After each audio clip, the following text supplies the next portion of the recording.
In Acts chapter 21, we started it last week, but this week we're going to start in verse 26. That's where we left off last week. And if you remember, Paul has been convicted in his spirit, and he was out in Ephesus, but he was moved by the Spirit to make it back to Jerusalem. And on the way back to Jerusalem, what was happening a couple times that we talked about last week? Anybody remember? Yeah, he was getting prophecies from others, right? And it was both confirming what he was supposed to do, that he would go back to Jerusalem. But what was the other thing that it was confirming? What was going to happen when he goes back to Jerusalem? That it wouldn't be a good welcome. It wouldn't be a good welcome, right? He was going to be expecting persecution. And so as he was going back, he had multiple prophets come to him and say, this is what's going to happen to you in Jerusalem. And then what were they telling him? Turn around and leave. Don't go. It's going to be bad for you. Now, what did Paul, though, resolve in his heart? Well, the Lord said, go to Jerusalem, so I'll go. That's right. He said in his heart, the Lord told me to do this. This is what I know is for me. He was moved by the Spirit. And so regardless of what was going to come his way, he was going to go. And he was going to go back to Jerusalem. So last week we also talked about Paul arrived in Jerusalem. And he was sharing, he met with James and some of the brothers there, and they were sharing about what had gone on with the Gentiles and how the Jews in Jerusalem were receiving the gospel, and Paul was sharing about the Gentiles. But what did they tell him was going to be a problem? What was happening? What were the Jews hearing about Paul? They were telling lies about him, that he was like breaking all the laws, not doing the rituals. Yeah. So they had the idea to have him do this one ritual, which he probably had done many times before, and probably was like, well, I'll just do it. Hope it works. Yeah, you're right. You must have been paying attention last week. All right, so Paul comes into the city. They say basically, hey, all these Jews here have heard that you're stirring up trouble everywhere they go. You're forsaking the law of Moses. So we have a couple guys who are getting ready to take a vow. Why don't you take the vow with them and let everybody see you take part in this law that Moses described, and then it'll kind of chill them out a little bit and they won't be so mad at you, you know? And so Paul agrees. He goes, okay, I'll do this. For their sake, I'll go through with this purity, this purification, and this vow, hopefully to calm everybody down and show that he's not really been against the law and telling Jews to forsake Moses and all this stuff. So that's where we left off, seeing if this is going to work. So in verse 26, here's what it says. The next day, Paul took the men, and having purified himself along with them, and entered the temple, announcing the completion of the purification days, when the offering for each of them would be made. As the 7 days were about to end, the Jews from Asia saw him in the temple complex, and they stirred up the whole crowd, and they seized him, shouting, "Men of Israel, help! This is the man who teaches everyone everywhere against our people, our law in this place. What's more, he also brought Greeks into the temple, and he's profaned our holy place." For they had previously seen Trophimus the Ephesian in the city with him, and they supposed that Paul brought him into the temple complex. Now, as we read that, what's the one thing you see here? Did they actually see Paul doing this thing? No. It says they supposed, just because they saw Paul with Trophimus, they supposed that he took him into the temple. They didn't really know that. And so they're just completely going off here over something that wasn't even right and wasn't even true. But isn't that a danger sometimes when we think we know what's going on? Sometimes we jump to conclusions without actually finding out what's really going on in a situation. Has anybody ever been guilty of that? Never, right? Never. No, listen, I know I have. This is something we've got to be careful of. Just because you think you know someone, or think you know what somebody might do or did do, or you come walking into a scenario that maybe looks a little off, be very careful about just jumping to conclusions without actually knowing what was happening. Because was Paul doing anything wrong here? No. Did Paul do anything wrong? No. Did Paul do what they thought he did and what they assumed he was doing? No. And yet you have these Jews who jump to conclusions, who are now stirring everybody up and getting everybody upset. And now we are getting Paul into a scenario that clearly prophetically was going to happen.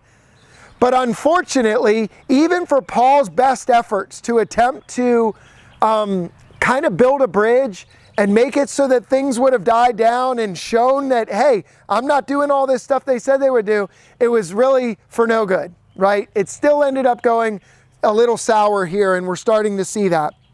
And that's the other thing you kind of need to know as we look at this.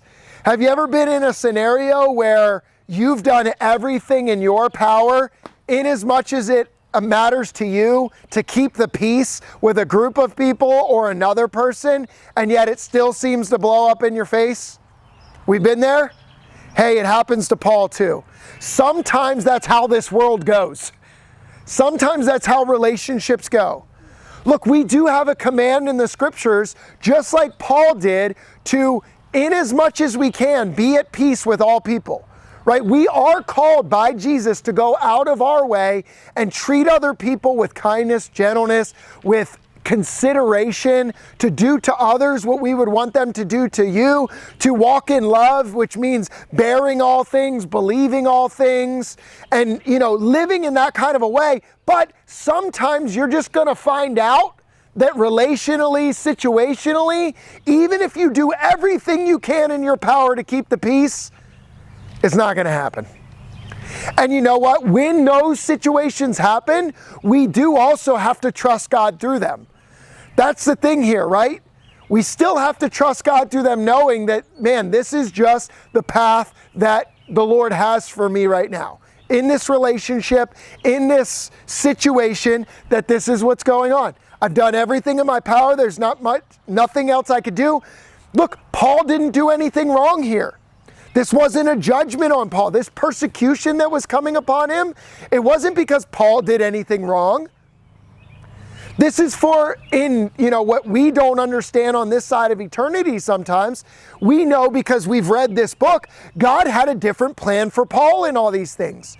God wanted Paul to be caught by the Jews here in order to get him eventually to Rome and to go through some of these trials and tribulations that would eventually be for his good and for the furtherance of the gospel, right? So we could see that about Paul, but the question is, though, can you believe that in your own life? Can you believe in your life when you seem like you're doing everything right and yet you're still getting hard times or persecution or just one thing after another? Do you curse God in those times? Do you overly question yourself? Did I not do everything right? Could I do anything more? Or do you just realize that this is just what God has for me right now? And we walk through it as faithfully as we can, as honorably as we can, keeping trust and reliance on the Lord for His strength and His grace in His will for your life, right? Because that's the thing we see here. Paul doesn't get discouraged even though all this is coming. In fact, he's very encouraged knowing that he's walking in the Lord's will, even through suffering and trial. I almost picture him smiling to himself in the situation. He's like, I'm doing everything and this is still happening. Yeah. I mean, sometimes we get that way, right? We're like, geez, what more could I do here? It's like if you weren't going to laugh, or if you would cry if you didn't laugh, kind of thing. Like, holy moly. Yeah. Yeah, and again, this is what we saw. He had prophesied over him multiple times, like this was going to happen, So, and that's the other thing I think. Paul didn't just get there, even though he knew he was going to get persecuted, he didn't just get there and go like, well, whatever, they're going to be mad at me anyway, so I might as well just do whatever I want to do. He still went, man, as much as I can, I'm going to at least do my best to be at peace with these guys. I'm going to go through with this ritual, even though I don't have to or shouldn't have to or whatever, I'm still going to do it. He didn't just give in. He was still doing everything in his power to be faithful to, the revealed will of God in his life, to treat other people in the way that he was supposed to treat them and to do, live as faithfully as he could live, right? Sometimes we can get that way too. sorry, I'm just kind of going off on this a little bit, but I know in my own life with relationships, sometimes people treat us bad and we know we should treat them good in return, and we should overcome evil with good, or we should not, do evil to those. We should bless those who curse us. But it's very easy to fall into the trap of doing the opposite, is when we are cursed to curse in return, or when we are wronged to do wrong in return. And Jesus calls us, and the scriptures call us, to do the opposite, to overcome evil with good. And we don't have an excuse. Even if we know, like, oh man, this is not going to go well for me. I'm just thinking of, I don't know if you ever be in a situation like this. You know you have to have a conversation with somebody and you know they're going to flip out on you and it's going to be bad or whatever. That doesn't give you the right, though, to handle that situation wrongly on your end. We still have to go through with that, and we still walk with Christ through those things in our conduct and in our heart condition towards that other person and or scenario as much as we can. That's what we're called to. And that's what we see here with Paul. Okay, so in verse 30 it says, the whole city was then stirred up, and people rushed together. They seized Paul and dragged him out of the temple complex, and at once the gates were shut. They were trying to kill him, and word went up to the commander of the regiment that all Jerusalem was in chaos. Taking along soldiers and centurions, he immediately ran down to them. Seeing the commander and the soldiers, they stopped beating Paul. Then the commander came up and took him into custody and ordered him to be bound with 2 chains. And he asked who he was and what he had done. Some in the mob were shouting one thing to another. Since he was not able to get reliable information because of the uproar, he ordered him to be taken to the barracks. When Paul got to the steps, he had to be carried away by the soldiers because of the mob's violence. For the mass of people followed, and they were yelling, "Take him away!" As he was about to be brought into the barracks, Paul said to the commander, "Am I allowed to say something to you?" He replied, "Do you know Greek? Aren't you the Egyptian who raised a rebellion some time ago and led 4,000 assassins into the wilderness?" I thought this was kind of funny. You see how word travels, especially in a mob, right? Think about this, of how even we know in our culture today, right? There's something crazy going on. There's a mob that breaks out. There's riots in the city. Even in your neighborhood, you hear a big car accident or something, and so everybody starts coming out, and you talk to 4 or 5 different people, and everybody's got a different story about what's actually going on. And you're all right there, you all see it, but then you hear on the news there's some other thing going on. It's like everybody has a different story. So these guys are, number one, Paul didn't do anything. But the Jerusalem leaders, they're all in a riot, and they're saying, he took a Greek into the temple. And then these Roman centurions and soldiers come out, and they're attempting to squelch everybody. And they ask Paul, "Who are you?" And Paul's like, "Well, I'm this guy." And they're like, "Oh, we thought you were this Egyptian who led 4,000 assassins, after whatever." And Paul's like, "What?" But it's that easy that facts can get twisted, and that scenarios can be overblown. It's just as true today as it was in this day. This is why I'm saying, like, some of the wisdom we take from the scriptures here is be careful with the information that you receive. Make sure you're very careful to test and to make sure that you got the facts straight, that you know what's going on before you jump to conclusions. Man, even today when you're on social media or you're online or something like that, it's so easy to see something and just take it and run with it. And it's like, you don't even know if that really happened. Take a breath, relax, maybe verify it by a couple witnesses. I wonder where that comes from. Oh yeah, scripture. Make sure everything's reliable based on at least 2 to 3 witnesses, faithful witnesses at that too. Don't just jump to conclusions. Don't just jump to judgments. Take some time. Think about things. Live in a way that is discerning and using wisdom in your life. Okay? But we see how all this is just getting blown out of proportion. And so then Paul finally gets an opportunity to say the truth, and he says, "I'm a Jewish man from Tarsus of Cilicia, a citizen of an important city, and I ask you, let me speak to the people." One of the other things, it's a small nuance here, you might just read right over it. Why was the Roman soldier surprised when Paul spoke to him? Because it was Greek. He addressed him in Greek. So number one, he thought the guy was an Egyptian. But number two, what is that another scenario of Paul doing? What's he doing? He's meeting someone where they're at. He's speaking to that person in their language, right? He's appealing to them on grounds that they would have mutual understanding over. Very good people skill. Very good skill in life. Yeah. He's also showing himself to be well educated. Yeah, he's showing himself that he's not everything they're saying he was. Yeah. So it says after he had been, the other thing is Paul is showing a reverence for authority here, right? Paul is asking permission. He just doesn't go yelling, I was wrong, they did all this. You know, he's not making his case. He goes, do you mind if may I speak to the people?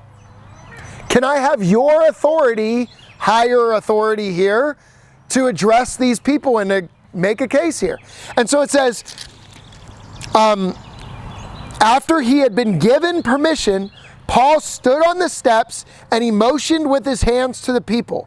There was a great hush and he addressed them in the Hebrew language. Here's Paul again. Now he's beginning to talk to the Jews, and what does he do? He speaks to them in their language. I know this seems like I'm picking on little details here, but this is actually really important for life.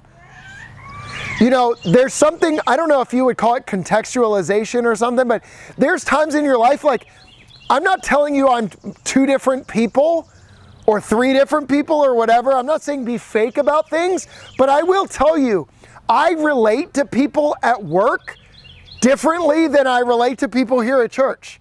And I speak to people differently. And again, hear me out. I'm not saying I go and I sin and I have bad speech over here and I clean up my act. That's not what I'm saying.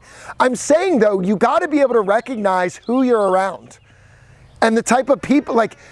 If you interact with different types of people and in different crowds of people and things like that, you're going to need to develop a little bit an understanding of that and to be able to relate with them in different ways. This is also for the sake of the gospel. When I share the gospel with people, I don't have one carte blanche way that I do it with everybody, because people are different.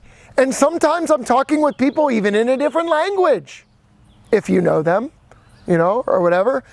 If you want to learn them, you can. But sometimes it's just different types of speech. Sometimes it's different mannerisms. Sometimes it's different customs. Right? When you go to the house of a guest and maybe their family's from a different part of the earth than you have to bring yourself under their customs and respectfully. That doesn't mean you may even have questions about it, but you should respectfully honor those things when you're around them, right? Inasmuch, and again, I'm just giving you caveats as well. That doesn't mean you go sin, right? Jesus could eat with tax collectors and sinners and not partake in their sin, right? It says Jesus was one of the things they accused him of was being a drunkard and a party goer. Not because he was those things, but because he did actually hang out with those people from time to time. And when they asked him, why do you do that? He said, well, because sick people need a doctor. He was there to help. He wasn't there to indulge with them. And that's what I'm saying. In your life, if you are meeting somebody where they are, you have freedom to do that and you should learn how to do that, but that doesn't mean you go sin with them, right? So there's boundaries to what I'm talking about, but there's also a general principle that can be helpful in your life and for the furthering of the gospel. Rob, did you have something? I'm sorry. I kind of kept talking and... Oh, okay. Or was you, maybe. Yeah. Hebrew and Aramaic are different, right? Yeah. Aramaic was popular at that time, though? Yeah, so Aramaic was the language of the day, at least among even of, if I understand correctly, more of that Middle Eastern area was all that. Hebrew is, when he's speaking Hebrew here, this would be more like your ancient Hebrew, your biblical language Hebrew. Aramaic would have been different than that. That's more the common Middle Eastern language in there, but then overarching over that in this culture was the vast majority of them spoke Greek. Because Greek was the language of commerce. And so anyone who was participating in Roman culture would have been speaking Greek for commerce. So, that make sense? Yeah. So that's why it was called Koine Greek. You know, it was common Greek. That was the common language of the day. And most of them were probably at least bilingual, if not trilingual. Especially the educated ones in that culture. Because you'd have to have your language of commerce, and then you would have had your language of origin, as well as potentially the nuanced, regular language of the day. So, yeah, good question.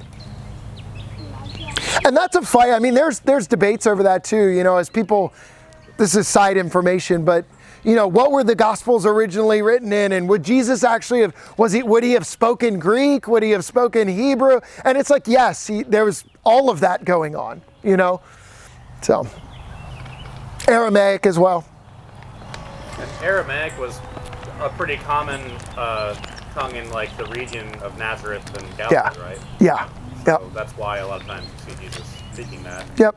So their scriptures would have been written in Hebrew. So they would have known a more ancient form of Hebrew. They probably would have spoken Aramaic as their general language. And then they would have known Greek for commerce and interaction with the Romans and all that. So you would have all that. All right. I'm going to save Paul's actual testimony for next week, I think. But I'll start this a little bit. So when he addresses them in 22 verse 1, he says, "Brothers and fathers, listen now to my defense before you." When they heard that he was addressing them in Hebrew, they became even quieter. And again, this is why I'm telling you this is important. When you speak to someone in their own language and in their own way, you will gain respect over those things. My dad is deaf, right? It's totally different if I'm just relying on whether he's reading my lips because he's a very good lip reader, or if I'm speaking to him in his own language with sign language. Whether you like it or not, his demeanor's different. You're treated differently, because you're meeting you're showing care and respect to that person for where they are. And usually then it becomes reciprocal. Okay? So they became even quieter, and he continued. He said, "I am a Jewish man, born in Tarsus of Cilicia, but brought up in this city, at the feet of Gamaliel and educated according to the strictest view of our patriarchal law, being zealous for God just as all of you are today. I persecuted this way to the death, binding and putting both men and women to jail, as both the high priest and the whole council of elders can testify about me. After I received letters from them to the brothers, I traveled to Damascus to bring those who were prisoners there to be punished in Jerusalem." So I'm gonna stop here because I want to get into his testimony. I want to take that in a further thing because I want to talk next week about how we can how important it is and how God uses our testimony in sharing the gospel, because we see Paul do that for the first time. He declares the gospel to them, the good news of Jesus, but he does it in a way where he's telling his own story. And there's something a little disarming about that, and there's something very powerful about doing that we'll see as Paul does it. But I want you to see how he starts out. He doesn't come out necessarily defending himself like, "You guys believe all the wrong things about me." He's not condemning them right away, and you're telling me that I'm all this stuff and I'm not. But what he does is he's just giving them the facts. He's telling them the truth. Look, listen, we're in Jerusalem here. Everybody can testify. You all knew me. I was educated by Gamaliel. I was a part of the Pharisees.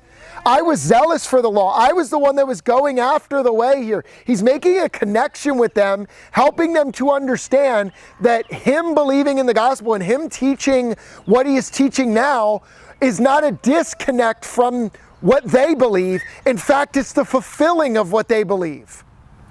But he had to make that connection first. That's how he starts his letters too. He always presents his credentials. Yeah. Essentially. Yep. You know, this is why you should listen to what I'm about to tell you. Yeah. There's an apologist or a guy, maybe an evangelist you want to call him, has a YouTube channel. I think it's called So Be It. And he's a Messianic Jew, and he goes into, he shares the gospel in Jerusalem. And he does his videos in English, but very often he's talking in Hebrew. They're talking through the scriptures in Hebrew and then translating stuff like all this stuff. But I love what he does as well. Very similar in here is he will connect, especially because the stigma of most Jewish people that Christianity is this cut off different thing, from Judaism, where he will take time always in the beginning of the conversations and ask, have you ever read the New Testament? They say no, or maybe yes. And he goes, let me just, before we get into this, do you know what the first words of the Gospel of Matthew are? And they're usually like, no, never read it. And he goes, I'll just read it to you. He'll say, this is the historical record of Jesus Christ, the son of David, the son of Abraham. He says, this is a Jewish book. He's making that connection with them. That what I believe today is not different from everything you believe and you cherish and you love are the same things I cherish and believe and love. It's just I am showing you that Jesus is the fulfillment. He's the son of David, the son of Abraham. He's what we've been looking for, And I think that's what Paul's showing a little bit here too. He's going, guys, I was a Pharisee. I was brought up at the feet of Gamaliel. I was zealous in all of our ways and all of our customs. I'm just like you, but here's what I found out. Here's what I saw in Jesus. And so that can be very helpful, right? And us Gentiles, if you don't have Jewish background, in sharing your testimony, it's a very similar thing, right? Especially when we encounter those far from Christ. I do the same thing. I go, you know what? At 20 years old, I was going after the world in all of its ways and in all of its offerings. I was partying. I was wanting to be a rock star. I was zealous for all the things of the world. But here's what I found out. All of that led to death. All of that was bringing nothing but sorrow and pain and hardship into my life. All of that was storing up wrath before God. Even though I thought, I knew God or at least knew of Him, I was not right before God. And it wasn't until I saw the cross and I saw that Jesus bore my sins upon Himself on that tree so that I could be forgiven, did I realize and understand that I needed to come to God through Him to receive forgiveness and receive grace. And as I submitted my life to Him and as I called out for salvation, He gave me a new heart with new desires. And I saw all those empty things that I was pursuing paled in comparison to the riches and glory that I had in Jesus. And I found a new way to walk in that new way, right? That's the same thing I do with people who have that kind of a background, right? Same thing you can do. Man, before I knew Jesus, this is who I was, but He changed my life and He set me on this path. So let's apply those principles in our life, right? People skills, some connection with people, because that's going to help with the gospel. It's going to help in your life. Any other thoughts, comments before we wrap up? Cool, let's pray. Gracious Lord, thank you so much for this example and for your word. Even through trial and hardship that Paul had to go through, we're thankful that we can learn from his example and also take some principle to apply to our own life, but also see how you are faithful towards your people in and amongst suffering and hardship, and that you will be faithful to take your gospel to the utter ends of the world and to the utter ends of the earth, that every tribe and nation and tongue will hear of your good news. And we pray that you would continue to draw people unto yourself, and that they would look upon your Son and be saved and be healed and be cleansed. And then in the fulfillment of days, that you would send Him and He would return to gather us unto Himself, and that we would be united with Him for all eternity. And we thank you that we have this hope, and that we can rest in your grace and in your peace in the meantime, knowing that we have the forgiveness of sins and eternal life in His name. Amen.